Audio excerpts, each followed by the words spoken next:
Bismillahirrahmanirrahim. Assalamualaikum warahmatullahi wabarakatuh. Alhamdulillahi rabbil alamin. Hamdan katsiran thayyiban mubarakan fih. Bismillah tawakkaltu 'ala Allah. La haula wala quwwata illa billahil aliyyil azim. Allahumma shalli ala Muhammad wa ala ali Muhammad. Rabbi shrah li sadri wa yassir amri wahlul 'uqdatam min lisani yafqahu qawli waj'alni waziran min ahli, amma ba'd. Ikhwatul iman, jamaah salat zuhur yang semoga dirahmati oleh Allah. Saat ini kita sudah memasuki tahun baru Masehi, yaitu tahun 2022. Yang tentunya buat kita orang-orang yang beriman, pergantian hari, pergantian bulan, dan pergantian tahun adalah merupakan sebuah perubahan yang lebih baik buat diri kita. Maka kenapa di dalam Al-Quran ketika Allah berbicara tentang keimanan, maka iman yang hak, ulaika humul mu'minuna haqqa, itulah orang-orang mukmin yang hak. Jadi orang yang keimanannya telah mencapai kepada kehakikatan daripada iman itu sendiri. Bahkan tentang takwa juga dalam sebuah ayat dikatakan, ya ayyuhalladzina amanuttaqullaha haqqa tuqatih. Wahai orang-orang yang beriman, bertakwalah kalian kepada Allah dengan takwa yang hak, takwa yang hakiki. Jadi imannya iman yang hak, takwanya juga adalah takwa yang hak. Bahkan jihadnya juga adalah hak ke jihadi, jihad yang hak. Yang artinya bahwa kondisi kita hari ini, baik itu dalam perjuangan kita, dalam jihad kita, dalam keimanan kita, dan juga dalam ketakwaan kita, tidak boleh berhenti sampai di situ. Harus sampai kepada tingkatan meraih daripada hakikat daripada keimanan. Kita juga harus berjuang untuk meraih daripada hakikat daripada sebuah ketakwaan itu sendiri. Maka para sahabat pun dari waktu ke waktu senantiasa melakukan perbaikan diri dari waktu ke waktu, meningkatkan kualitas diri dari waktu ke waktu, dengan beragam macam ujian cobaan yang Allah hadirkan, yang dengan itu semuanya mereka juga meraih apa yang disebut dengan iman yang hak. Yang saya sering menyampaikan yaitu kisahnya dari sahabat yang bernama Harithah. Dia 2 tahun masuk Islam sebelum hijrah, dan meraih hakikat daripada keimanan itu baru menjelang Fathul Makkah. Di suatu pagi ba'da subuh, setelah zikir, setelah sholat syuruk, itu biasa tuh Rasulullah suka bertanya dengan para sahabat-sahabatnya pengalaman-pengalaman metafisik yang mereka alami. Dan salah satunya adalah sahabat Harithah. Saat itu ditanya, bagaimana kabar wahai Harithah? Harithah mengatakan, ya Rasulullah, baru hari ini hamba telah menjadi seorang al-mu'min billah. Artinya bahwa dari waktu ke waktu para sahabat itu berjuang untuk meraih keimanan yang hak. Keimanan yang seperti apa yang hak itu? Kita lihat dialognya antara Rasulullah dengan Harithah tadi. Ketika Harithah mengatakan, ya Rasulullah, baru hari ini hamba telah menjadi seorang al-mu'min billah, itu adalah iman yang hak. Rasulullah langsung bertanya, memang apa yang kau rasakan wahai Harithah? Ya Rasul mah sudah tahu, cuma pengen diungkapkan saja. Kata Harithah, ya Rasulullah, keinginan sudah enggak ada. Tuh cirinya. Orang yang mendapatkan iman yang hak berupa nur iman sudah enggak punya keinginan. Karena nanti keinginan yang ada dalam dirinya itu sudah menjadi keinginan Allah. Itulah orang-orang yang dikatakan oleh Rasulullah dalam sebuah hadis, hadis Arba'in yang ke-38, orang yang pendengarannya, matanya, tangannya, kakinya adalah aku, kata Allah. Artinya orang yang telah betul-betul dikuasai oleh Allah, berada dalam irodahnya Allah subhanahu wa ta'ala. Maka Harithah mengatakan, ya Rasulullah, yang aku rasakan keinginan sudah tiada. Jika malam tiba hamba berjaga dan di siang hari hamba berpuasa. Ya Rasulullah, sungguh hamba telah melihat arsy Allah nampak jelas ada di hadapan hamba. Dan sungguh hamba telah melihat surga dan bagaimana penduduk surga saling bersilaturahim. Dan sungguh hamba telah melihat neraka, bagaimanapun neraka itu berteriak-teriak. Dan Rasulullah kemudian menyatakan, kalau itu yang kau rasakan Harithah, engkau adalah seseorang yang imannya telah dicahayai dengan cahayanya. Jadi iman yang dianugerahkan cahaya oleh Allah subhanahu wa ta'ala. Itulah yang kemudian Allah nyatakan juga dalam surat 39 ayat 22. Yang di situ, wa huwa ala nurim mir rabbih. Dan mereka itu berada di atas cahaya dari Tuhannya. Itu iman yang hak. Nah, bagaimana untuk kita meraih iman yang hak? Maka kaidahnya kita juga melakukan taubat yang hak. Apa itu taubat yang hak? Itulah yang disebut dengan taubatan nasuha, yang menjadi sebuah akar dari jihad yang hak. Allah subhanahu wa ta'ala berfirman di dalam surat At-Tahrim ayat 8. Ya ayyuhalladzina amanu tubu ilallahi taubatan nasuha. Ya ayyuhalladzina amanu, sebuah seruan, panggilan kepada siapa? Yaitu kepada orang-orang yang beriman. Orang yang beriman yang bagaimana? Semua orang yang telah menyatakan keimanannya, baik iman yang paling kecil maupun iman yang paling tinggi, iman yang paling tipis maupun iman yang paling tebal, iman yang paling rendah sampai iman yang paling tinggi, wajib terhadap perkara ini. Ya ayyuhalladzina amanu, wahai orang-orang yang beriman semuanya, tubu ilallahi, bertaubatlah kalian kepada Allah. Kalimat tubu itu adalah bentuk fi'il amr. Dalam kaidah usul fiqh dikatakan al-aslu fil amri lil wujub. Asalnya sebuah perintah itu menjadi sesuatu yang wajib. Maka setiap orang yang beriman, dari iman yang paling rendah sampai yang paling tinggi, wajib hukumnya untuk melakukan taubat. Bayangkan, sampai Nabi wajib hukumnya. Maka kenapa Rasulullah SAW pun bertaubat kepada Allah dalam sehari itu lebih dari 100 kali. Tubu ilallah.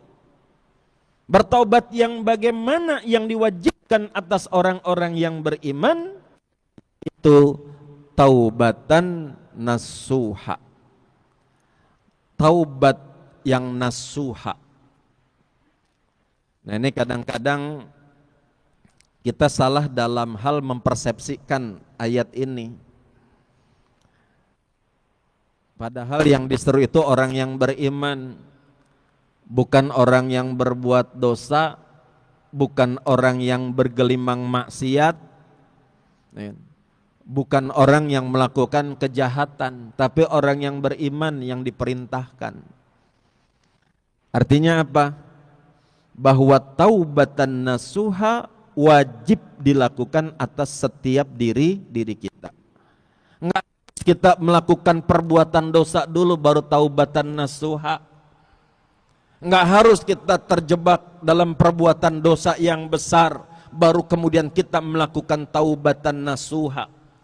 Kita yang sudah aktif di masjid, sholat 5 waktu di masjid, sudah sering melakukan sholat sunnah rawatib, sholat duha, qiyamul lail, bahkan kita sudah puasa, sudah zakat, sudah menunaikan ibadah haji, dan kita senantiasa dalam hidup ini sudah menghindari segala bentuk dosa-dosa yang besar, tetap hukumnya wajib untuk melakukan taubatan nasuha. Taubat nasuha itu yang kayak gimana? Ya kita harus tahu apa itu makna taubat, apa itu makna nasuha. Taubat itu berasal dari kalimat taba yatubu taubatan. Maknanya adalah roja'a, maknanya adalah anaba, maknanya juga adalah ada, yang artinya adalah kembali. Secara bahasa maknanya adalah kembali. Maka taubat itu adalah orang-orang yang kembali. Kembali dari mana dan kemana itu yang harus dipahami pula. Dalam surat 49 ayat 11 Allah berfirman, "Wa man lam yatub faulaika humuz zalimun." Maka barang siapa yang belum bertaubat, mereka itulah orang-orang yang zalim. Apa itu zalim? Zalim berasal dari kalimat zolama, yang artinya adalah gelap. Apa itu gelap? Gelap itu adalah segala sesuatu selain Allah itu adalah kegelapan. Maka kalau ditanya kembali dari mana? Statusnya dari mana? Dari kegelapan. Kemana? Yaitu kepada cahaya. Minadz zulumati ilan nur. Apa itu kegelapan? Segala sesuatu selain Allah itu adalah kegelapan. Ketika kita menghadapkan wajah kita kepada dunia, ketika kita menghadapkan wajah kita kepada kehormatan, kepada pangkat, kepada jabatan, maka semuanya itu adalah kegelapan. Ketika itu yang dicari dalam hidupnya. Ya jangankan kita dalam kehidupan sehari-hari, dalam sholat aja ketika kita jelas-jelas dampaknya seperti menghadap Allah, kadang-kadang dunia hadir. Nah itu sudah menghadapkan wajah kepada sesuatu selain Allah. Maka itu juga adalah merupakan segala bentuk kegelapan. Dan Allah itu adalah cahaya. Allahu nurus samawati wal ard. Itu adalah cahayanya. Jadi cahayanya itu adalah Allah. Jadi ketika kita menghadapkan wajah hanya kepada Allah, itu yang disebut dengan orang yang bertaubat. Maka saya sering mengatakan, belum tentu orang yang pesantren itu taubat, karena belum tentu mencari Allah. Belum tentu juga orang yang sholat juga taubat, karena belum tentu dia betul-betul mencari Allah, karena sekedar menggugurkan kewajiban. Belum tentu juga orang yang menunaikan ibadah haji juga bertaubat, karena memang belum tentu juga Allah yang dicari. Barangkali yang dicari gelar, yang dicari dalam hidupnya adalah kehormatan, panggilan, sebutan haji. Nah ini taubat. Jadi orang yang taubat itu Orang yang sudah mulai membutuhkan Allah, orang yang sudah mulai berjalan mendekat kepada Allah. Kalau dia berjalan menuju kepada Allah, kepada cahaya, maka apa? Segala kegelapan yang ada dalam jiwanya akan hilang karena tercahaya dengan cahayanya. Ya kan? Maka kenapa di dalam surat At-Tahrim ayat 8 itu dikatakan asa rabbukum ayyukaffiru ankum sayyiatikum. Mudah-mudahan dengan kamu melakukan taubatan nasuha itu, mudah-mudahan Allah itu mengcover. Mengcover itu menutupi, menghapuskan, menghilangkan sayyi'ah, yaitu keburukan yang ada pada diri kamu. Apa itu keburukan yang ada dalam diri? Ada 3 keburukan yang ada dalam diri. Pertama adalah dosa-dosa kita. Karena setiap dosa itu akan membentuk nuqtah hitam. Innal mu'mina idza adznaba kanat nuqtatun sauda fi qalbi. Sesungguhnya orang-orang beriman itu apabila ia melakukan perbuatan dosa akan ada nuqtah hitam yang ada di dalam kalbunya. Jadi dosa itu akan dihapuskan kalau kita melakukan taubatan nasuha.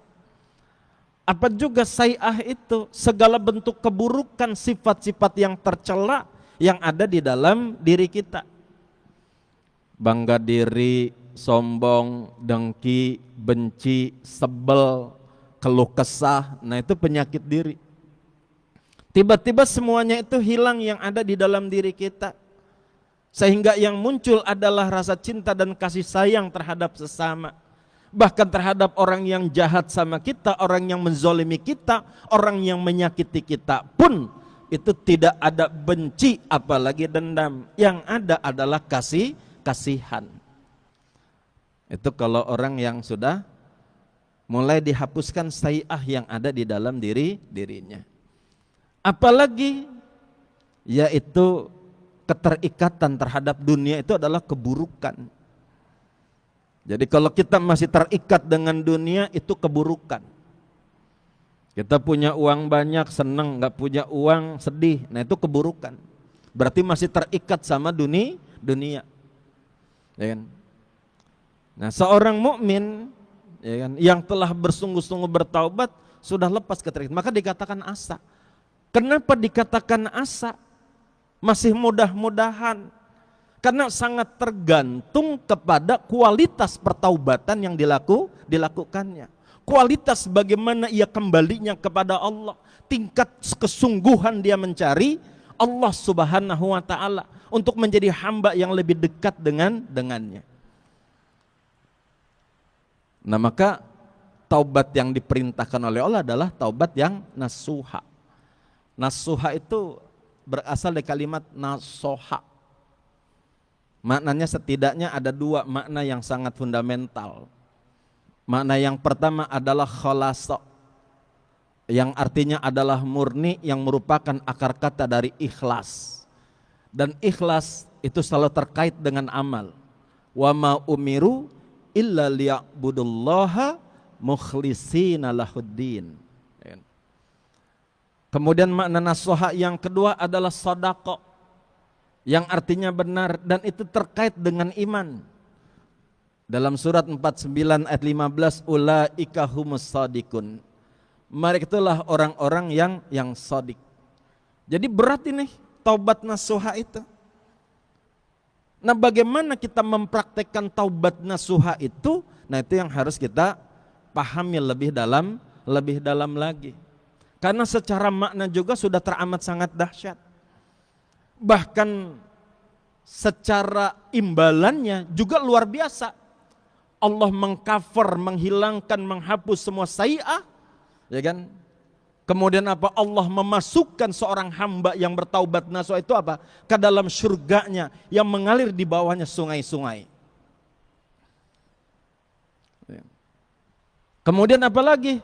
Allah menganugerahkannya kepadanya cahaya. Dikatakan dalam surat 66 ayat 8, nuruhum yas'a baina aidihim wa bi aimanihim. Cahayanya memancar di hadapan. Apa itu cahaya memancar di hadapan? Itulah nur iman. Itulah nur iman yang telah Allah anugerahkan kepada Harithah, ya kan? Yang Rasulullah mengatakan, kalau itu yang sudah engkau rasakan wahai Harithah, engkau adalah iman yang telah dicahaya dengan cahayanya. Ya kan? Allah anugerahkan nur itu luar biasa tuh. Maka iman yang hak itu akan diraih kalau kita melakukan taubatan nasuha. Wa bi aimanihim, dan cahaya juga memancar yang ada di sebelah kanan. Apa itu cahaya yang memancar di sebelah kanan? Itu adalah nur ilmu. Jadi kalau nur ilmu itu sebuah ilmu yang sangat komprehensif, lengkap. Itu yang Allah berikan kepada seorang hamba, jeleg langsung. Ya kan? Tapi wadahnya harus ada. Kalau kita baca buku, baca kitab, baca hadis, baca tafsir, itu persepsi kita. Ya kan? Bisa berbeda antara satu dengan yang lain. Tetapi kalau sudah ilmu dari Allah, itu sebuah ilmu yang hak, al-haq min rabbik. Yang hak itu yang dari Tuhanmu. Karena kalau persepsi kita masih ada keterbatasan akal untuk memahaminya, masih dipengaruhi oleh syahwat dan juga hawa nafs yang ada di dalam diri kita. Maka kadang-kadang kenapa orang punya perbedaan pendapat yang sangat luar biasa? Karena masing-masing punya persepsi. Tapi ketika seseorang mendapatkan nur ilmu, nah itu luar biasa. Ilmunya lengkap untuk sebuah persoalan tertentu. Ya kan? Entah ilmu dalam ilmu medis misalnya, seperti Ibnu Sina, itu nur ilmu yang Allah anugerahkan kepadanya. Kalau istilah kita yang sering kita kenal tuh ilmu laduni. Nah itu akan Allah anugerahkan. Luar biasa. Kalau kita ulama misalnya, Allah akan anugerahkan ilmu tafsir daripada Al-Quran itu sendiri. Allah yang mengajarkannya. Itu dahsyat sekali. Nah itulah faedah keutamaan dari kita melakukan taubatan nasuha. Baik hadirin ikhwatul iman yang semoga dirahmati Allah, demikian yang dapat disampaikan, mudah-mudahan ada manfaatnya. Tinggal sebuah kata lagi, bagaimana kita melakukan taubatan nasuha. Karena taubat nasuha itu setiap saat, setiap detik, setiap desah nafas. Dan kita wajib melakukan itu semuanya atas orang-orang yang beriman. Wallahu a'lam bishawab. Wassalamualaikum warahmatullahi wabarakatuh.